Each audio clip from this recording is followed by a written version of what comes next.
¿Usted conoce, le han informado lo que en el extranjero se dice de toda esta problemática que estamos enfrentando en este juicio?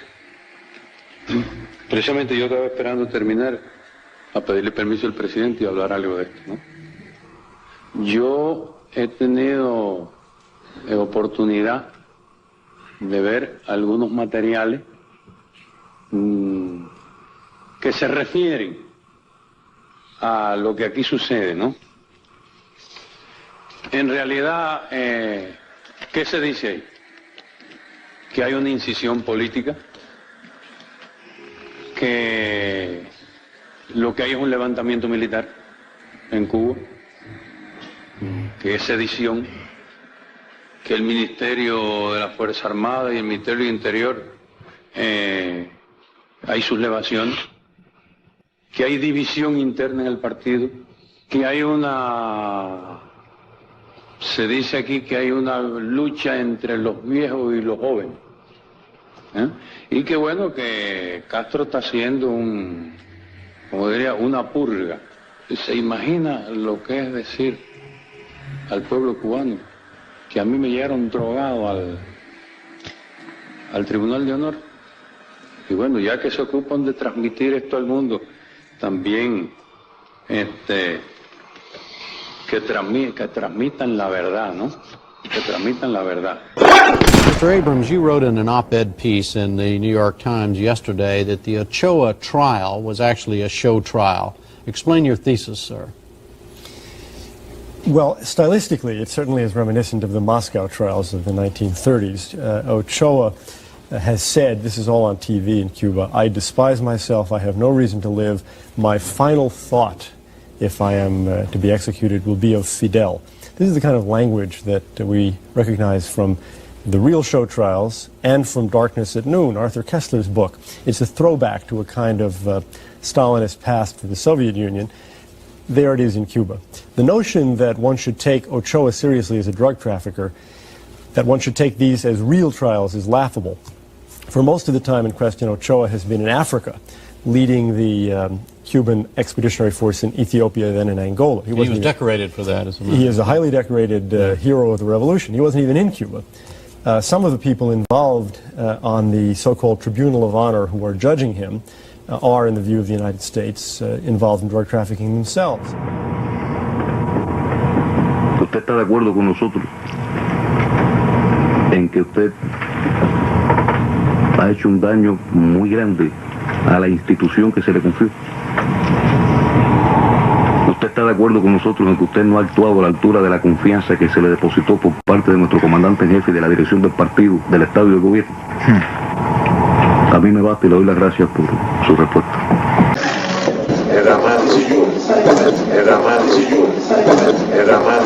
Quiero aclarar que en Cuba no hay droga, solo un poquito de marihuana que se cultiva en una maceta en cualquier balcón de cualquier ciudad de Cuba. Fernando Ravelo, el ex embajador de Cuba en Colombia, y su primer secretario, Gonzalo Basols, entablaron una amistad cada vez más íntima con un abogado y activo narcotraficante colombiano, Johnny Crump, el padre de la pequeña Viviana. Las puertas de la embajada pues estaban abiertas para mí en cualquier momento. Tomaban trago conmigo hasta las 4 o 5 de la mañana. Hubo una intimidad pues, tanto buena intimidad que con la última hija mía, yo lo nombré a él de padrino y a la señora de madrina de bautismo. Aún a sabiendas cómo sería pues mi lavado de cerebro de que ellos no eran católicos. Posteriormente, una vez que Ravelo y Basol hicieron las averiguaciones con La Habana sobre la autorización de hacer esta operación, se acordó que se usaría una bandera panameña y que el barco llevaría el nombre de la hija mía menor, de la cual Ravelo era el padrino, como clave para los guardacostas o cañoneras cubanas. A las 12 ya viene, entonces ya viene con el teniente coronel Carlos, y entonces es cuando me explican de qué va a ser de él con la droga, que voy a infiltrarme, no a vender la droga, sino a infiltrarme y conocer la gente de la droga.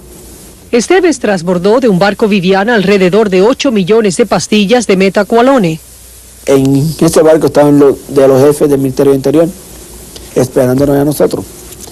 Conversamos y mi jefe me dijo, en estas mismas palabras, me parece que ahora sí vas a poner una buena farmacia en Miami. En febrero de 1983, el gobierno norteamericano, por primera vez, llevó su caso de drogas contra Cuba a las Cortes Federales. En ese escandaloso juicio, Crump y Esteves testificaron contra sus asociados. 4 altos funcionarios de Cuba que habían negociado con Crump también fueron acusados en este caso. El embajador Fernando Ravelo, su primer secretario Gonzalo Bassols, el vicealmirante de la Marina de Guerra de Cuba, Aldo Santamaría Cuadrado, y René Rodríguez Cruz. Todos son considerados hoy fugitivos de la justicia, ya que no comparecieron en el juicio. No existe inmunidad diplomática que apañe el contrabando de drogas hacia los Estados Unidos. La acusación que yo traigo es de tráfico de droga contra Fidel, o sea, de responsable Fidel Castro, y crimen contra la humanidad en el sentido que él organizó el asesinato político de mi padre. Hay muchas preguntas que le tengo, Raúl Castro. Usted sabe que usted está indaimado y encausado en los Estados Unidos por narcotráfico. Usted sabe que usted injustamente fusiló a esos señores que trabajaban para usted para tratar de limpiar una revolución que no hay quien la limpie, porque está manchada de sangre, narcotráfico y de muerte por todas partes. El pueblo de Cuba tiene que saber la verdad. Cuando su hermano Fidel Castro se reunió con Jaime Lara Bonilla, que después tiene una relación matrimonial con una de las sobrinas, no estoy seguro si fue sobrina o hermana de Vilma Espín, la esposa de Raúl Castro, Jaime Guilló, junto con Alfonso Ferro, cara de pizza, colombianos de Santa Marta, respaldados por la guerrilla, respaldados por el cartel de Medellín, respaldados por los Ochoa, nos nutrían a nosotros de grandes cargamentos de marihuana, llegando a ser uno hasta 180,000 libras. Los barcos eran protegidos por la Marina cubana, por las Griffin, las lanchas esas Griffin, y nos escoltaban hasta la mitad del canal, donde llegábamos a los diferentes puntos de nosotros de descargue. Después el dinero así llevado hacia Cuba bajo estrictas reglas de nosotros, y estábamos respaldados por el capitán de la Seguridad de Estado que había venido al exilio en el año 80, Carlos Rivas y Julie Rivas, capitana de la Seguridad de Estado también. Nosotros teníamos una gran protección, pero siempre con la duda de que estábamos confiando en el enemigo.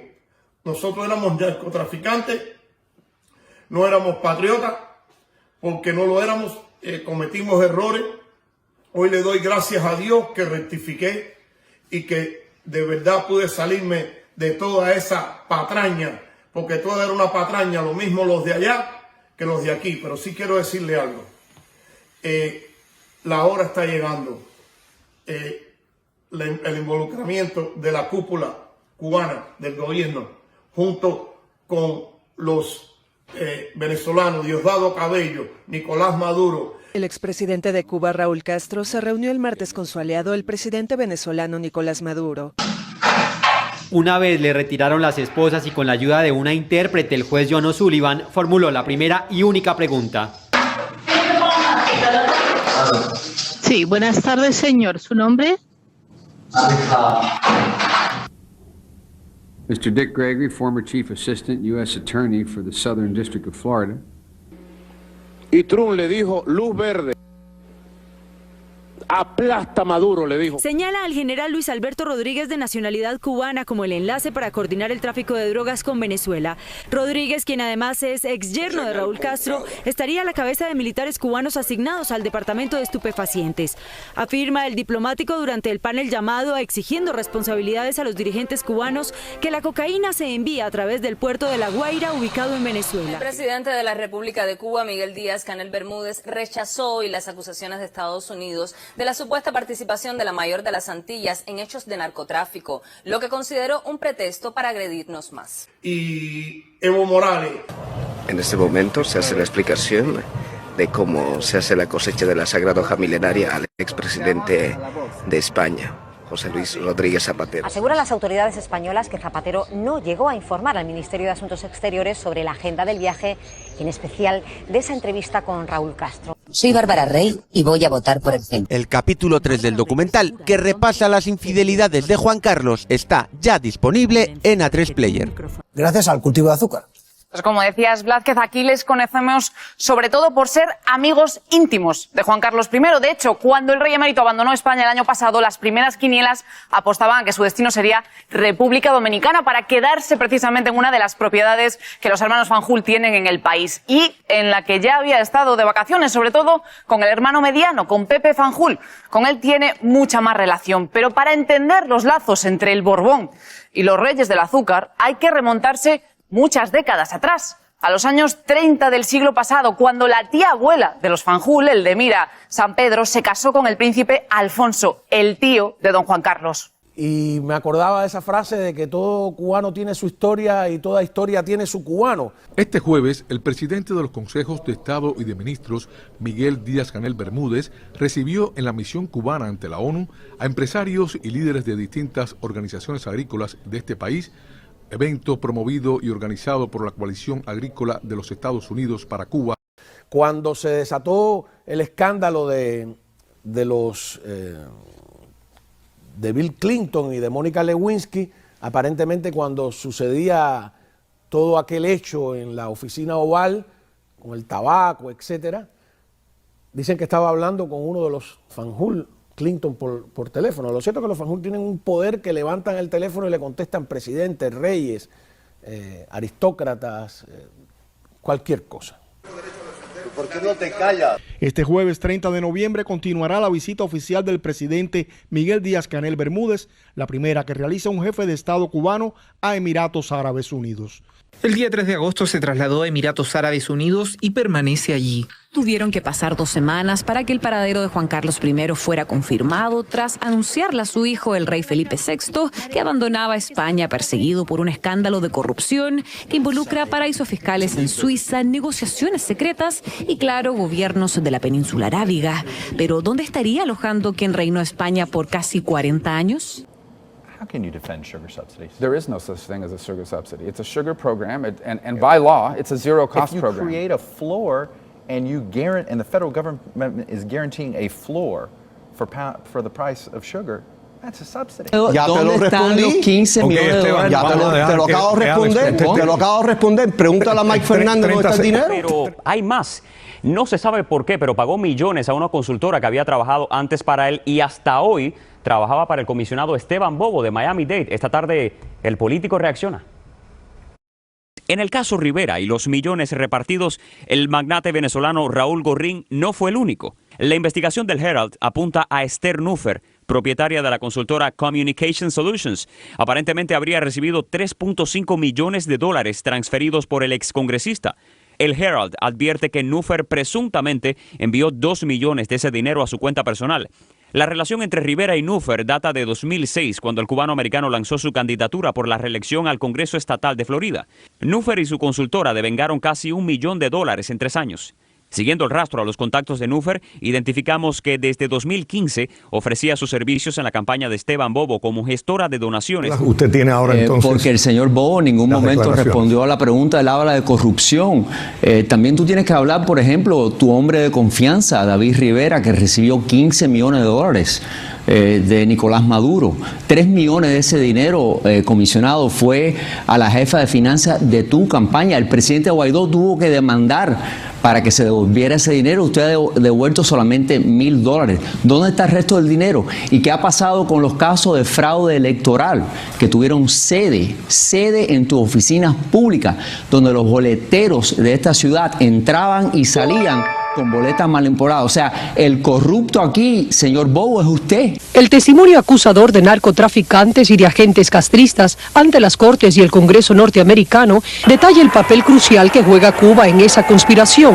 Sus metas: corromper nuestra juventud con drogas, infiltrar armas y guerrilleros entrenados en Cuba a Latinoamérica y de paso inyectarle cientos de millones de dólares anualmente a una economía en ruinas. Y toda es esa cúpula de Zapatra, les está llegando la hora porque están encausados y van a tener que ir a responder delante de los tribunales.